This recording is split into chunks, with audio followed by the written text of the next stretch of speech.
India market invest mindset আপনাদের স্বাগত। যা চ্যানেল নতুন এসেছেন তাদের বলবো প্লিজ চ্যানেলটাকে সাবস্ক্রাইব করবেন, লাইক করবেন, বেল আইকনটা প্রেস করবেন, তার সাথে অল বাটনটা প্রেস করবেন, তাই নোটিফিকেশনটা কিন্তু সঙ্গে সঙ্গে আপনাদের কাছে গিয়ে পৌঁছাবে। স্যার, আজকের দিনে সবচেয়ে বড় ব্রেকিং নিউজ বলতে পারেন জেএসডব্লিউ গ্রুপ থেকে এসছে। তো জেএসডব্লিউ গ্রুপের কে পার্থ জিন্ডাল, তিনি এক ইন্টারভিউতে কি বলছে যে জেএসডব্লিউ গ্রুপ ইনভেস্টমেন্ট করতে চলেছে কত, $70 বিলিয়ন। তো $70 বিলিয়ন একটা কিন্তু হিউজ অ্যামাউন্ট। সেটা নেক্সট কত বছর, নেক্সট 6 বছরের মধ্যে কিন্তু ইনভেস্টমেন্ট করতে চলেছে।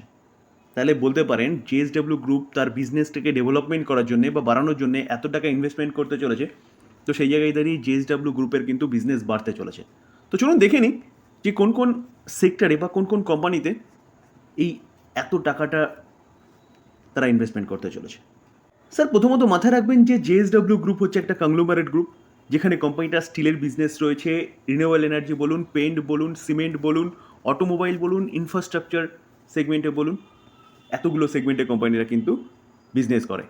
তো এই যে $70 বিলিয়ন যেটা বলা হচ্ছে, সেটা নেক্সট 6 বছরের মধ্যে ইনভেস্টমেন্ট করতে চলেছে। সেটা কোথায় কোথায় ইনভেস্টমেন্ট করতে চলেছে দেখুন। তারা ইনভেস্টমেন্ট করতে চলেছে steel, cement, paint, renewable energy, infrastructure এবং অটোমোবাইল সেগমেন্টে। এই কথাটা কে জানিয়েছে? পার্থ জিন্ডাল, যে managing director of JSW cement বলুন, জেএসডব্লিউ পেইন্ট বলুন। তো তিনি জানাচ্ছে কোথায়? ইন্টারভিউতে, এক্সক্লুসিভ ইন্টারভিউ দিয়েছিলেন মানি কন্ট্রোলেরকে। তো সেখানে কিন্তু তিনি এই কথাটা জানিয়েছেন। দেখুন স্যার, এই গ্রুপটা বলছে কি FY26-এর মধ্যে কিন্তু কি বলছে যে JSW group paint business turn profitable, এম কত রেখেছে? 5,000 crore। তো 5,000 crore এম রেখেছে FY26-এর মধ্যে। দেখুন স্যার, এই আর্টিকেল দেখলে দেখা যাবে যে ইন মার্চ দিস ইয়ার, এই মার্চের এই নিউজটা, জেএসডব্লিউ গ্রুপ সাইন করেছে joint venture Chinese SAIC motor, যেটা ওন কে করে? MG motor India. তো কী করছে দেখুন, manufacturing electric and hybrid vehicles for Indian market. তো এটা কিন্তু জেএসডব্লিউ গ্রুপের সাথে জয়েন্ট ভেঞ্চারে করা হচ্ছে। স্যার, এই জয়েন্ট ভেঞ্চারে জেএসডব্লিউ কতটা স্টেক হোল্ড করছে? 35, এবং 65 কিন্তু এই SAIC এই কোম্পানিটা হোল্ড করছে। তো এই জায়গায় জেএসডব্লিউ গ্রুপ কী করতে চলেছে? 40,000 crore ইনভেস্টমেন্ট করতে চলেছে to established and integrated EV facility in Orissa. তার পাশাপাশি দেখলে দেখা যাবে, দেখুন, JSW energy is setting up Indian largest 25 megawatt green hydrogen project in কোথায়? বিজয়নগর, কর্ণাটকে। যেটা বলা হচ্ছে for its flagship company JSW স্টিলের জন্য টু ম্যানুফ্যাকচারিং, কী বলছে? To manufacture green steel. তো এখানেও কিন্তু একটা ইনভেস্টমেন্ট করতে চলেছে, যেটা কি কাজ চালু হবে বলা হচ্ছে যে ফাইন্যান্সিয়াল ইয়ার 25-এ। তো sir, JSW energy recently fund raise করেছে কত? $600 মিলিয়ন। তো স্যার, এই ক্ষেত্রে কিন্তু আপনি জেএসডব্লিউ এনার্জি এই কোম্পানিটাও কিন্তু রাডারে রাখতে পারেন। তো স্যার, এইভাবে দেখলে দেখা যাবে এই হিউজ অ্যামাউন্টটা তারা কিন্তু বিভিন্ন সেক্টরে ইনভেস্টমেন্ট করতে চলেছে তারা। তো স্যার, জেএসডব্লিউ ইনফ্রাস্ট্রাকচার এই কোম্পানিটাকে দেখলে দেখা যাবে আজকে 2%-এর উপর একটা আপসাইড মুভমেন্ট দেখিয়েছে।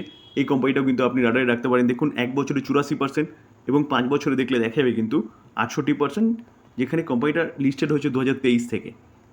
তো 2023 থেকে ডেটা শো করছে, যেখানে 1 বছর এখনও পর্যন্ত হয়নি। তো 1 বছর হয়নি, কোম্পানিটা কিন্তু 1 বছরে কী করেছে? 68% রিটার্ন দিয়েছে। আপনি কিন্তু জেএসডব্লিউ স্টিল এই কোম্পানিটাও রাডারে রাখতে পারেন, কারণ এই হেভি ইনভেস্টমেন্টটা কিন্তু এই কোম্পানিটার কাছেও আসতে চলেছে। 1 বছরে দেখলে দেখা যাবে কোম্পানিটা 18% রিটার্ন দিয়েছে। আমরা যদি কোম্পানিটার 5 বছর রিটার্ন দেখলে দেখা যাবে 236% রিটার্ন দিয়েছে। কোম্পানিটা একটা large cap category company, 2.24 lakh crore হচ্ছে কোম্পানিটার মার্কেট ক্যাপ। জেএসডব্লিউ এনার্জি এই কোম্পানিটা অবশ্যই রাডারে রাখবেন। রিনিউয়েবল সেক্টর একটা ভালো কোম্পানি, কন্টিনিউয়াসলি ভালো পারফরমেন্স করছে। আজকের দিনে 1.34% একটা আপসাইড মুভমেন্ট দেখিয়েছে। কোম্পানিটা 1 বছরের চার্ট দেখলে দেখা যাবে, দেখুন, 147% রিটার্ন দিয়েছে। আমরা যদি 5 বছরের চার্ট দেখলে দেখা যাবে 857% রিটার্ন দিয়েছে। তো এই কোম্পানিটাও কিন্তু একটা ভালো ইনভেস্টমেন্ট আসতে চলেছে। 13 জুন 2024 আজকের এই নিউজটা কী জানা যাচ্ছে যে গভর্নমেন্টের 100 দিনের এজেন্ডা, যেখানে 30,000 কারোর ইলেকট্রিক কম্পোনেন্ট স্কিম কিন্তু গভর্নমেন্ট আনতে চলেছে। তো স্যার এই জায়গায় দাঁড়িয়ে ইলেকট্রিক যেসব কোম্পানিগুলো রয়েছে সেই সব কোম্পানিগুলো অবশ্যই কিন্তু আপনি আপনার রাডারে রাখতে পারেন, কারণ সেই কোম্পানিগুলো কিন্তু হিউজ একটা বেনিফিট পেতে চলেছে এই স্কিমের আন্ডারে। দেখুন এই আর্টিকেল দেখলে দেখা যাবে ministry of electric and information technology কী করছে, plan to subsidiary for acquire land to set up factories under certain high value electronic component category, যেখানে কোম্পানিটা কিন্তু যেখানে ইনভেস্টমেন্ট করতে চলেছে কত, 30,000 কারোর। তো এটা কিন্তু একটা হিউজ অ্যামাউন্ট, যেটা কিন্তু এই সেগমেন্টে বা এই সেক্টরে ইনভেস্টমেন্ট হতে চলেছে। যেখানে বলা হচ্ছে কি under an incentive scheme to be roll out in August থেকে সেপ্টেম্বরের মধ্যে।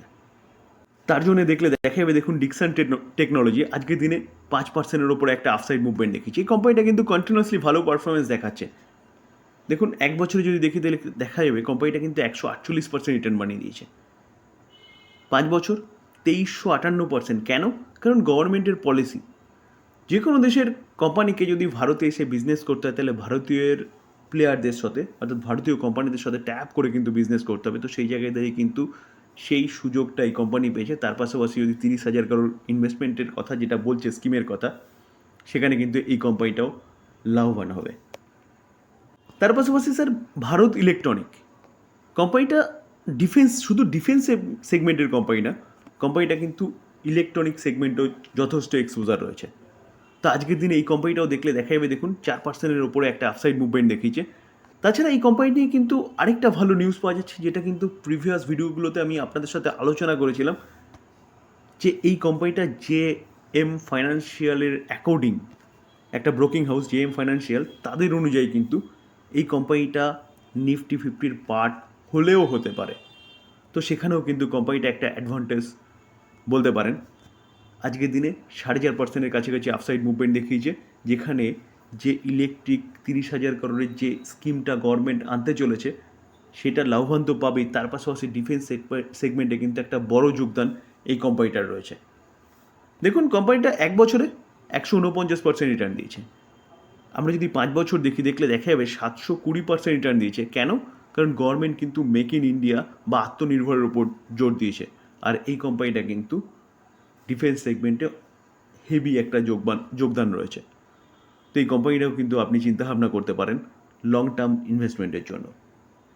তো স্যার এই আলোচনাগুলোকে কিন্তু আপনারা বাই রেকমেন্ডেশন নেবেন না, কোম্পানিগুলো সম্বন্ধে ভালো নিউজ পাওয়া যাচ্ছে তার জন্য আমি আপনাদের সামনে তুলে ধরার চেষ্টা করলাম।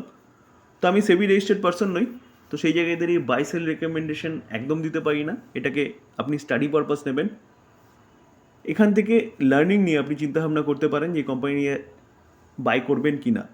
আলোচনা এই পর্যন্ত। যদি ভালো লাগে, যারা চ্যানেল নতুন এসেছেন তাদেরকে বলবো প্লিজ চ্যানেলটাকে সাবস্ক্রাইব করবেন, লাইক করবেন, বেল আইকনটা প্রেস করবেন, তার সাথে অল বাটনটা প্রেস করবেন, তাই নোটিফিকেশনটা কিন্তু সঙ্গে সঙ্গে আপনাদের কাছে গিয়ে পৌঁছাবে। থ্যাংক ইউ, ভালো থাকবেন।